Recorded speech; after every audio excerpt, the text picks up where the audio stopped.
Isn't it true that so much has changed in such a short amount of time?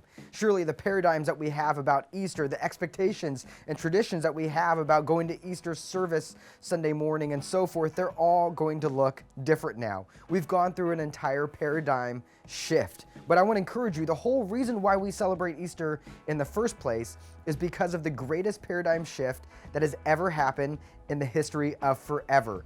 And it was created by Jesus himself when he died on the cross to pay the penalty for our sin and then conquered it all by raising again on the third day. The paradigm was completely shifted. So the question arises, what was the paradigm before? Well, before Jesus, access to God, the presence of God, was potentially a terrifying endeavor. In fact, they would tie a rope to the high priest's ankle as he went into the Holy of Holies to be where the presence of God was, just in case he would suddenly drop dead. They could pull his body out. You see, access to God wasn't as accessible or readily available as it is now. Why is that? Because Jesus made a way.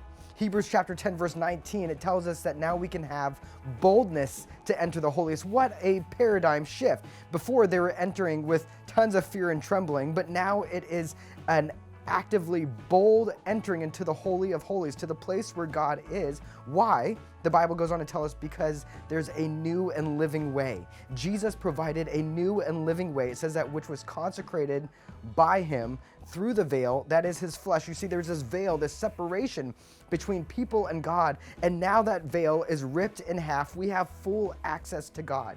And so I can't encourage you enough. Don't take the bold access that we have to God for granted. You see, the only reason why that's there is because we have become inheritors of the righteousness of Jesus, so we can now have the same access that Jesus has to the Father ourselves. That means that when we enter into God's presence, we should come boldly claiming his promises, boldly making our requests known, boldly praying for other people, boldly worshiping the name of Jesus who's made it all possible. And so I want to encourage you today, because of what Jesus has done, because of the paradigm shift, therefore, enter boldly into the presence of God as much as you possibly can.